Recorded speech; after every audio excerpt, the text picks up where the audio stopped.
The champagne flute slips from my trembling fingers, crystal exploding against marble as Claire's voice tears through my perfect wedding like a hurricane. "Stop the wedding! She's a liar and a homewrecker!" My sister stands in the church doorway like an avenging angel in red, her dress the colour of fresh blood against the pristine white of my wedding venue. 200 guests turn in unison, their shocked faces a sea of judgment that will haunt me for months to come. I'm frozen at the altar, my bouquet of white roses shaking so violently that petals scatter at my feet like fallen tears. This can't be happening. Not today. Not on what was supposed to be the happiest day of my life. But Claire's face tells me everything I need to know. This is exactly what she planned. The satisfied glint in her eyes, the way she's positioned herself for maximum dramatic effect, the timing that's so perfectly calculated it takes my breath away. "Jenny has been sleeping with my fiancé for months." Her voice carries to every corner of the cathedral, each word a knife twisting deeper into my chest. The gasps from our family, from my friends, from David's relatives, they hit me like physical blows. "I have proof."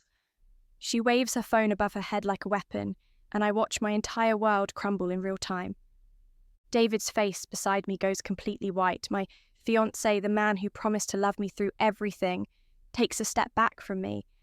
Actually, steps away from me at the altar, in front of everyone we know, because my sister's word carries more weight than 3 years of our relationship.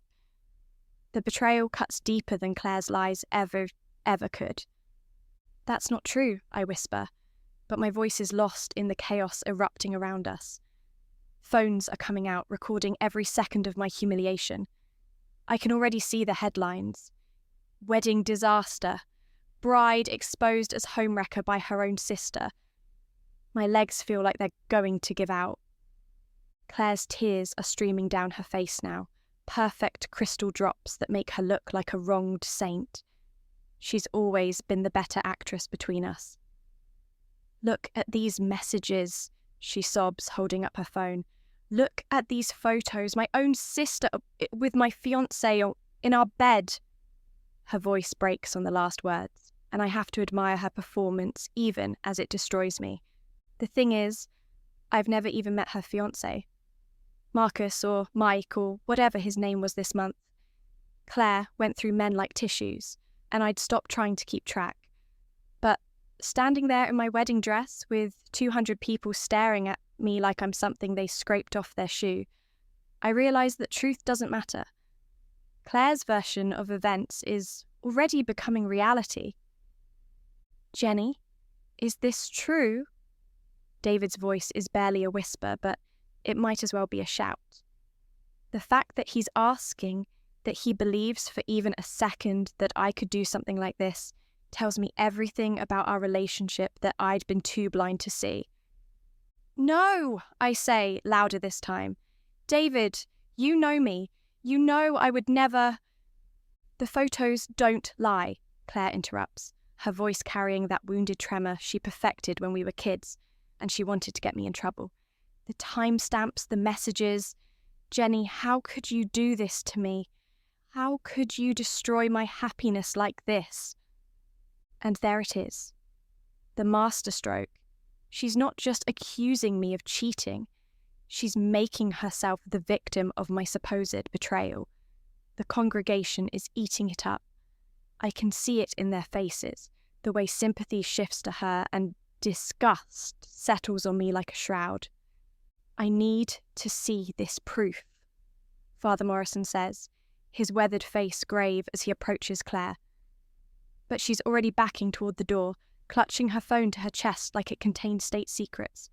I can't stay here and watch this," she sobs. "Jenny, I hope you're happy. I hope destroying your own sister was worth it." And then she's gone, leaving behind a wake of destruction that will follow me for months. The silence that follows is deafening. David won't look at me. His best man is whispering something in his ear. My maid of honour, my best friend since college, has moved away from me like I'm contagious. The photographer has stopped taking pictures, but everyone else's phones are still recording, capturing every second of my devastation for posterity. I think we need to postpone this, David says finally, his voice hollow. Postpone, not cancel, not call off, postpone. Like, this is something we can reschedule once the scandal dies down. Like, my reputation is something that can be dry cleaned and worn again. David, please. I reach for his hand, but he pulls away. That small gesture, that instinctive recoil from my touch, breaks something inside me that I'm not sure will ever heal. You know me. You know I'm not capable of this. I thought I knew you, he says, and those 5 words destroy me more completely than Claire's entire performance. But those photos, Jenny, they looked real. They looked real because Claire is nothing if not thorough. Later, when I've had time to think, to analyse, to piece together her months of planning, I'll realise just how elaborate her revenge scheme was. The fake dating profiles she created for her fictional fiancé, the carefully staged photos using a body, double and photo manipulation that would make Hollywood jealous. The months of groundwork she laid, telling everyone about her perfect relationship with a man who never existed. But right now, standing at the altar in my grandmother's wedding dress, watching the man I thought I'd spend my life with walk away from me, I only know that my sister has won. Again. The guests file out in uncomfortable silence, their whispers following me like smoke. My mother approaches cautiously, her face a mask of confusion and disappointment. Jenny, sweetheart, we need to talk about this at home. Even she doesn't sound convinced of my innocence. I strip off my veil and let it fall to the marble floor. The flowers, the decorations, the cake in the reception hall, all of it a monument to Claire's perfect timing and my complete naivety. I should have known she wouldn't let me be happy. I should have seen this coming. But as I walk down the aisle alone, past the faces of people I've known my entire life, past the remnants of my shattered dreams, I catch sight of someone I don't recognise. A man in an expensive suit standing in the back corner, his dark eyes following my every move. He's not recording like everyone else. He's not whispering or gasping or looking at me with pity or disgust. He's just watching, studying, like he's solving a puzzle. Our eyes meet for just a moment and something passes between us. Understanding, maybe, or recognition of a kindred spirit. He nods slightly, so slightly I might have imagined it. And then I'm past him, out the doors, into the bright sunlight that feels like an interrogation lamp after the dim church interior. I don't know who he is. I don't know why he was there. But 6 months later, when my life has been completely destroyed and rebuilt, when Claire's lies have been exposed and her obsession has turned dangerous, I'll realise that moment was the beginning of everything. The moment Alexander Cross decided to save me from my sister's web of destruction. But that's getting ahead of myself. Right now, I'm just Jenny with the ruined wedding, and I have 6 months of hell to survive first. 3 weeks after my wedding disaster, I'm sitting in my apartment eating cereal for dinner when my phone buzzes with another unknown number. The text message makes my blood run cold. Saw you at the grocery store today. Still playing innocent. We all know what you really are. I block the number, just like I've blocked 47 others since that day in the church. This is my life now. Anonymous harassment, former friends crossing the street to avoid me, my own mother asking if there's any truth to what Claire said during our increasingly rare phone calls. The worst part isn't the isolation. It's watching Claire bask in the sympathy she's milked from my destruction. She started a blog called Healing from Betrayal that's gained thousands of followers. She gives interviews about sibling rivalry and family trauma. She's even been invited to speak at women's support groups about surviving betrayal by loved ones. My career as a marketing consultant has evaporated overnight. Clients don't want to be associated with someone who's been publicly branded as a homewrecker, even though the accusations make no logical sense when you actually examine them. But nobody's examining them.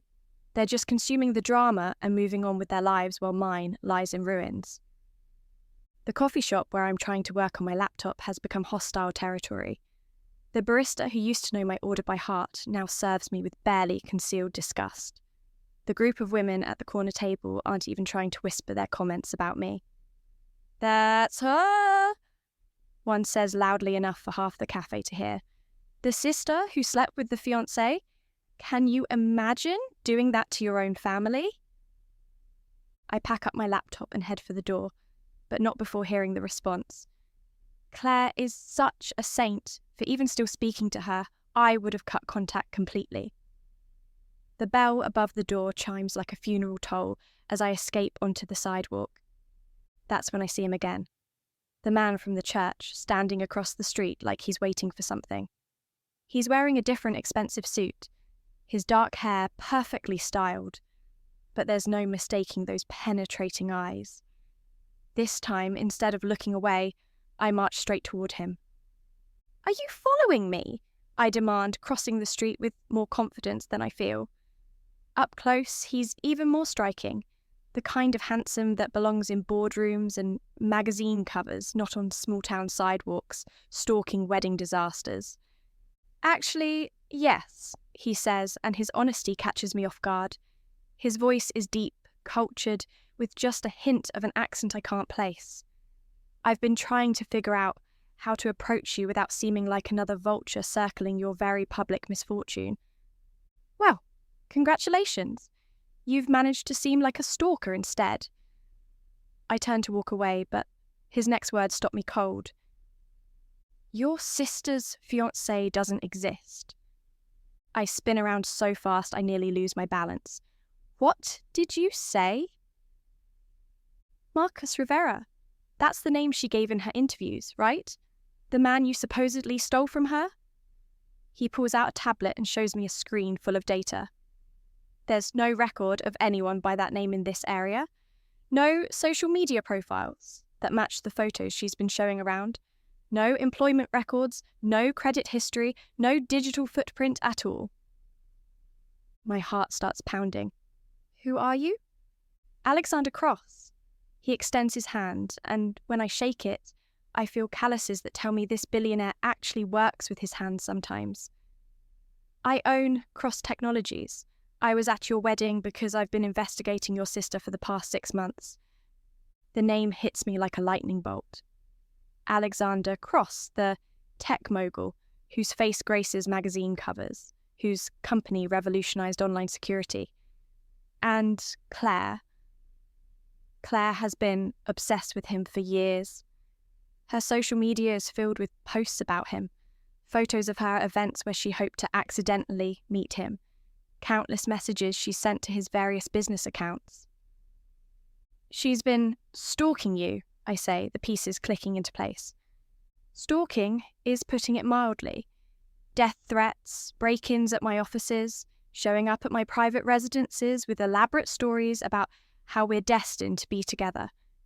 His jaw tightens. "My security team has been building a case against her for months. But when I saw what she did to you at the church, I realized her obsession had found a new target." "Me?" The word comes out as a whisper. "You. She needed to destroy you to clear the path to what she sees as her rightful place in my life.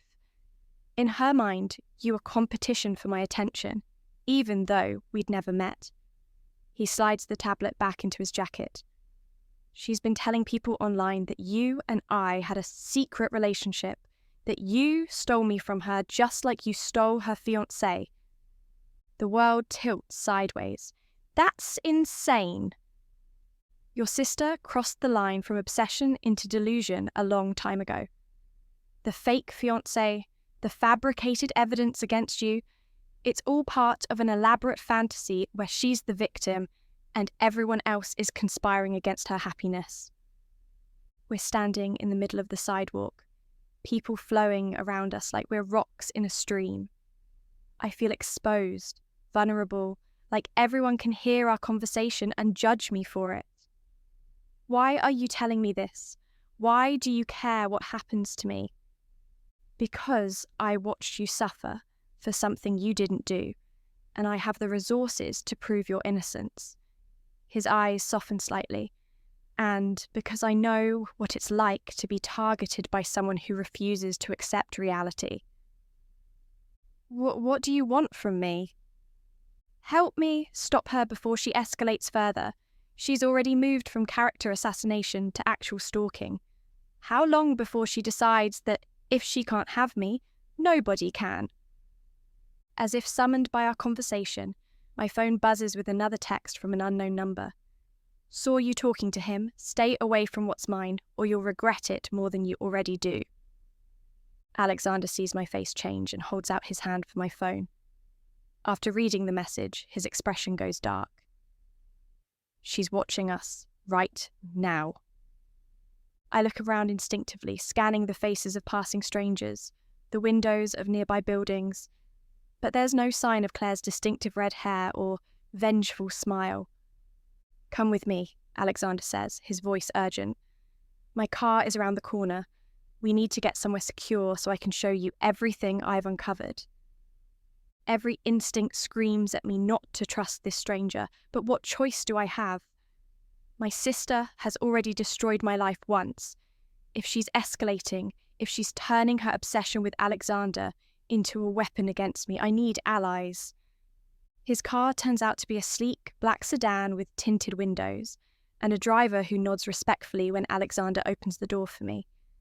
The interior is all leather and technology, a mobile office that probably costs more than my apartment's annual rent. Where are we going? I ask as we pull away from the curb. My office is. It's the most secure location in the city, and I have files there that will make your head spin. He's already pulling out his phone, typing rapidly. I'm having my legal team prepare a cease and desist order against Claire, but honestly, with someone this unstable, legal action might just make things worse. She's my sister, I say automatically, then immediately hate myself for the reflexive defense. She's a predator who's been systematically destroying your life for sport. His voice is gentle but firm. Jenny, when was the last time Claire was genuinely happy for you? When was the last time she celebrated your success instead of finding ways to undermine it? The question hits harder than it should because I can't remember. Every achievement, every relationship, every moment of joy in my life has been shadowed by Claire's jealousy and sabotage. The job I lost because she told my boss I was stealing from petty cash. The boyfriend who broke up with me because she convinced him I was cheating. The friends who gradually distanced themselves because she made every social gathering uncomfortable with her drama. She's been doing this to me my whole life, I whisper, the realization hitting me like a physical blow. And now she's escalated to a level that's going to require more than just blocking her phone number. The car pulls up to a gleaming glass tower, and Alexander helps me out onto the sidewalk. Welcome to Cross Technologies. Let's go destroy your sister's web of lies. As we walk through the lobby, past security guards who nod at Alexander with obvious respect, I catch sight of our reflection in the polished marble walls. He looks like he belongs here, confident and powerful in his tailored suit. I look like exactly what I am, a small-town woman in over her head, still reeling from having her life exploded by the person who was supposed to love her most. But there's something else in my reflection, something I haven't seen in months. Determination, anger, the beginning of a plan for revenge that will make Claire's wedding stunt look like child's play. The elevator doors close behind us, and Alexander turns to me with a smile that's equal parts reassuring and dangerous. Ready to see just how deep this rabbit hole goes? I think about the months of humiliation, the destroyed career, the loneliness and shame that have become my constant companions. I think about my sister, sleeping peacefully every night while I lie awake wondering if I'll ever recover from her betrayal. Show me everything. The elevator opens into Alexander's private office, and I'm immediately struck by the wall of monitors displaying what looks like a digital war room. Photos of Claire, screenshots of her social media posts, timelines of her stalking behaviour. It's all here, organised with military precision. But what catches my breath is the centre screen showing a live feed of Claire sitting in her car outside this very building, staring up at the windows like a lovesick teenager. She followed us, Alexander says matter-of-factly, noticing my shock. She's been parked there for 20 minutes, probably trying to figure out which floor we're on. This is insane. I sink into one of his leather chairs, overwhelmed by the scope of her obsession. How long has she been watching you like this? 3 years, 2 months, and 16 days. He touches a tablet and the screens change to show a timeline with hundreds of incidents marked in red. Break-ins, attempted poisoning of my dog, fake emergencies to get my attention, forged documents claiming we were secretly married. Your wedding was just her latest escalation. I stare at a photograph of Claire in what appears to be a wedding dress, standing outside Alexander's penthouse apartment. The timestamp shows it was taken just 2 weeks ago. She's completely lost touch with reality. The question is, what are we going to do about it? He sits across from me, his expression serious. My legal team can get restraining orders, but paper doesn't stop bullets. My security team can increase protection, but she's proven she's willing to hurt innocent people to get to me. You mean me? You are just the beginning, Jenny. Look at this. He pulls up a series of text messages Claire sent to his various business accounts over the past month, each one more unhinged than the last, detailing elaborate fantasies about their life together and increasingly violent threats against anyone who came between them. The final message, sent yesterday, makes my blood freeze. If I can't have you, I'll make sure nobody can, starting with that whore sister of mine. She's planning something, I whisper. She's been planning something for months. The question is whether we let her execute it or we take control of the narrative first. Alexander leans forward, his eyes intense. I have a proposition for you. Before he can continue, every screen in the room flashes red. A security alert blares and Alexander's phone immediately starts ringing. He answers it without hesitation. Sir, she's moved from the car to the lobby, a voice reports. She's demanding to see you, claiming she has a bomb. My heart stops. A bomb? Alexander's face remains calm, but I can see the tension in his shoulders. Evacuate the building, call the police, and make sure the press knows this is about a stalker, not terrorism. He hangs up and turns to me. She's forcing our hand.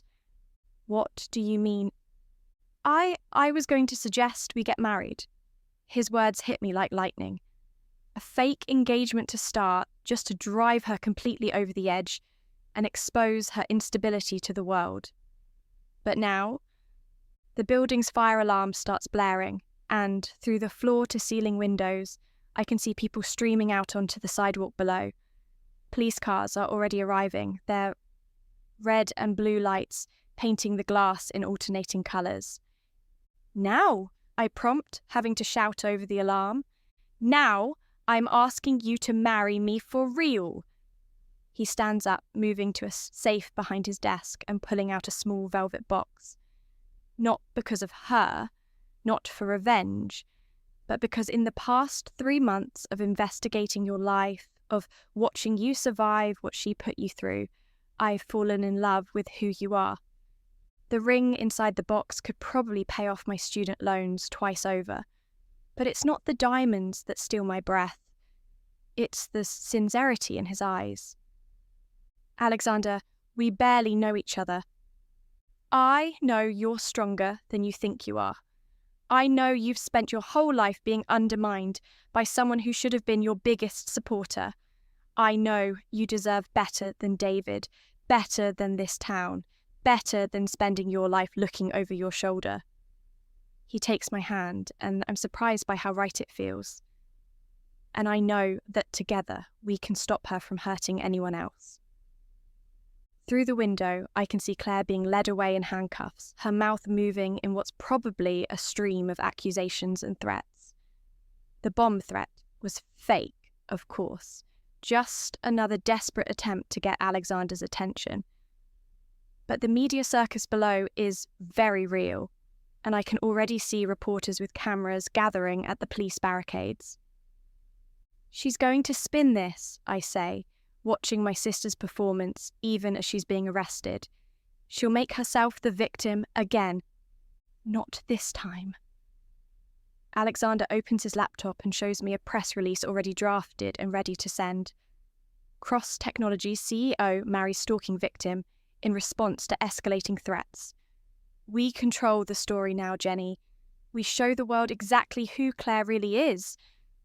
I look at the ring, then at the man holding it, then at my sister being stuffed into a police car below. 6 months ago, I was a broken woman whose life had been destroyed by someone I trusted. Now I'm being offered a chance, not just for revenge, but for a completely new beginning. Yes, I say, and the word feels like jumping off a cliff and growing wings at the same time. The kiss that follows is interrupted by his phone ringing again. "Sir, the press is asking for a statement," his assistant reports. "Tell them Mr. Cross will be making an announcement shortly," Alexander says, never taking his eyes off me. "And call the courthouse. We're getting married today." "Today?" My voice comes out as a squeak. No point in giving her time to plan another disruption from jail. He's already texting someone, his fingers flying over the screen. "Besides, I've waited 3 years for someone like you to walk into my life. I'm not waiting another day to make it official." 3 hours later, I'm standing in a courthouse wearing a simple white dress that Alexander's assistant somehow procured in my exact size, watching a judge pronounce us husband and wife. The ceremony is small, just us, 2 witnesses, and a handful of reporters that Alexander personally invited to document our union. When he kisses me, the cameras flash like lightning, and I know these photos will be on every gossip site and newspaper front page by tomorrow morning. Claire will see them in her jail cell, will know that not only did her plan fail, but it drove me straight into the arms of the man she's obsessed with. "How does it feel to be Mrs. Cross?" Alexander murmurs against my ear as we pose for more photos. "Like I just declared war on my sister and won the first battle." "Good," he says, his smile sharp as a blade, "because the war is just beginning." That night, as we celebrate our whirlwind wedding in his penthouse apartment, my phone starts buzzing with calls from numbers I recognise. Former friends, family members, people who've been avoiding me for months, suddenly wanting to congratulate me on my incredible luck. The hypocrisy should make me angry, but instead it just makes me laugh. "What's so funny?" Alexander asks, loosening his tie and looking devastatingly handsome in the low light. 6 months ago, these same people wouldn't return my calls. Now they want to be my best friend because I married a billionaire. "People show their true colours when the stakes change," he says, coming to stand behind me at the window overlooking the city. "The question is, what do you want to do with this power?" I look out at the lights below, thinking about Claire sitting in a jail cell, probably plotting her next move even now. The bomb threat will only keep her locked up for so long, and when she gets out, she'll be more dangerous than ever. Or I want to use it to make sure she never hurts anyone again, I say finally. Not me, not you, not some innocent person who crosses her path in the future. Then that's exactly what we'll do. His arms wrap around me from behind, and for the first time in months, I feel completely safe. "Welcome to your new life, Mrs. Cross. It's going to be one hell of a ride." As if summoned by our conversation, my phone buzzes with a text from an unknown number. Probably Claire, using someone else's phone from jail. But instead of her usual threats or manipulations, there's just one line. "This isn't over." I show the message to Alexander, who reads it and then deletes it without a word. "Actually," I say, looking at my reflection in the window, no longer the broken woman from the church, but someone harder, stronger, ready for whatever comes next. It is over. She just doesn't know it yet. The city sparkles below us like scattered diamonds, and I realise this isn't just the end of Claire's reign of terror over my life. It's the beginning of everything I never knew I wanted: love, power, and the means to protect both. My sister tried to destroy me and ended up handing me the keys to the kingdom. Some revenge is a dish best served cold, but this revenge is a 5-course meal served at exactly the right temperature to burn the tongue of anyone foolish enough to try to swallow it. Claire wanted to ruin my wedding day. Instead, she gave me the perfect one.